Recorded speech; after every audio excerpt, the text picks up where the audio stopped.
Kisah Nabi Yusuf alaihi salam. Bagian 1. Nabi Yusuf adalah putera ketujuh dari 12 putera-puteri Nabi Yakub. Ia dengan adiknya yang bernama Benyamin adalah beribukan Rahil, saudara sepupu Nabi Yakub. Ia dikurniakan Allah rupa yang bagus, paras tampan dan tubuh yang tegap yang menjadikan idaman setiap wanita dan kenangan gadis-gadis remaja. Ia adalah anak yang dimanjakan oleh ayahnya, lebih disayang dan dicintai dibandingkan dengan saudara-saudaranya yang lain. Terutamanya setelah ditinggalkan yaitu wafatnya ibu kandungnya Rahil semasa ia masih berusia 12 tahun. Perlakuan yang diskriminatif dari Nabi Yakub terhadap anak-anaknya telah menimbulkan rasa iri hati dan dengki di antara saudara-saudara Yusuf yang lain. Yang merasakan bahwa mereka dianaktirikan oleh ayahnya yang tidak adil sesama anak, memanjakan Yusuf lebih daripada yang lain.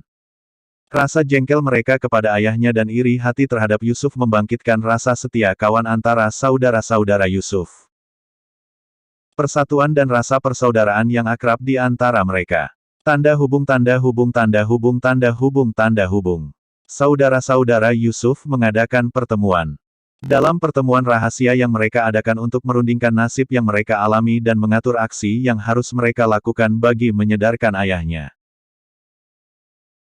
Menuntut perlakuan yang adil dan saksama, berkata salah seorang dari mereka, tidakkah kamu merasakan bahwa perlakuan terhadap kita sebagai anak-anaknya tidak adil dan berat sebelah? Ia memanjakan Yusuf dan menyintai serta menyayangi lebih daripada kita, seolah-olah Yusuf dan Benyamin sajalah anak-anak kandungnya dan kita anak-anak tirinya, padahal kita adalah lebih tua dan lebih cakap dari mereka berdua serta kitalah yang selalu mendampingi ayah. Mengurus segala keperluannya dan keperluan rumah tangganya. Kita merasa heran mengapa hanya Yusuf dan Benyamin saja yang menjadi keistimewaan di sisi ayah. Apakah ibunya lebih dekat kepada hati ayah berbanding dengan ibu kita? Jika memang itu alasannya, maka apakah salah kita? Bahwa kita lahir dari ibu yang mendapat tempat kedua di hati ayah ataukah paras Yusuf yang lebih tampan dan lebih cakap dari paras dan wajah kita yang memang sudah demikian diciptakan oleh Tuhan dan sesekali bukan kehendak atau hasil usaha kita. Kita amat sesalkan atas perlakuan dan tindakan ayah yang sesal dan keliru ini serta harus melakukan sesuatu untuk mengakhiri keadaan yang pincang serta menjengkelkan hati kami semua. Seorang saudara lain berkata menyambung, soal cinta atau benci simpati atau antipati adalah soal hati yang tumbuh laksana jari-jari kita, tidak dapat ditanyakan mengapa yang satu lebih rendah dari yang lain dan mengapa ibu jari lebih besar dari jari kelingking. Yang kita sesalkan ialah bahwa ayah kita tidak dapat mengawal rasa cintanya yang berlebih-lebihan kepada Yusuf dan Benyamin sehingga menyebabkannya berlaku tidak adil terhadap kami semua selaku sesama anak kandungnya. Keadaan yang pincang dalam hubungan kita dengan ayah tidak akan hilang, jika penyebab utamanya tidak kita hilangkan. Dan sebagaimana kamu ketahui bahwa penyebab utamanya dari keadaan yang menjengkel hati ini ialah adanya Yusuf di tengah-tengah kita. Dia adalah penghalang bagi kita untuk dapat menerobos ke dalam lubuk hati ayah kita dan dia merupakan dinding tebal yang memisahkan kita dari ayah kita yang sangat kita cintai. Maka jalan satu-satunya untuk mengakhiri kerisauan kita ini ialah dengan melenyapkannya dari tengah-tengah kita dan melemparkannya jauh-jauh dari pergaulan ayah dan keluarga kita. Kita harus membunuh dengan tangan kita sendiri atau mengasingkannya di suatu tempat di mana terdapat binatang-binatang buas yang akan melahapnya sebagai mangsa yang empuk dan lesat.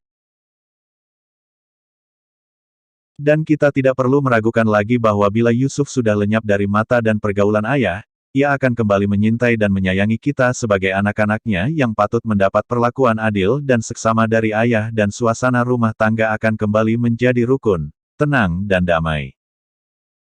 Tiada sesuatu yang merisaukan hati dan menyesakkan dada. Berkata Yahusa, putra keempat dari Nabi Yakub dan yang paling cakap dan bijaksana di antara sesama saudaranya, kita semuanya adalah putra-putra Yakub pesuruh Allah dan anak dari Nabi Ibrahim, pesuruh dan kekasih Allah. Kami semua adalah orang-orang yang beragama dan berakal waras.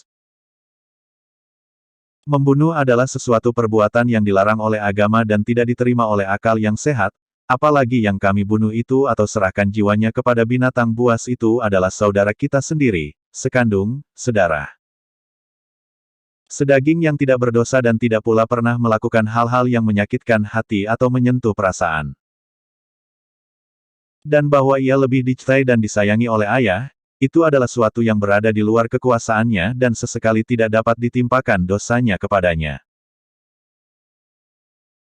Maka menurut pikiran saya, kata Yahuza melanjutkan bahasnya, ialah dengan jalan yang terbaik untuk melenyapkan Yusuf ialah melemparkannya ke dalam sebuah perigi yang kering yang terletak di sebuah persimpangan jalan tempat kafilah-kafilah dan para musafir berhenti beristirahat, memberi makan dan minum kepada binatang-binatang kendaraannya. Dengan cara demikian terdapat kemungkinan bahwa salah seorang daripada musafir itu menemukan Yusuf, mengangkatnya dari dalam perigi dan membawanya jauh-jauh sebagai anak pungut atau sebagai hamba sahaya yang akan diperjualbelikan. Dengan cara aku kemukakan ini, kami telah dapat mencapai tujuan kami tanpa melakukan pembunuhan dan merenggut nyawa adik kami yang tidak berdosa. Pikiran dan cadangan yang dikemuka oleh Yahuza itu mendapat sambutan baik dan disetujui bulat oleh saudara-saudaranya yang lain dan akan melaksanakannya pada waktu dan kesempatan yang tepat.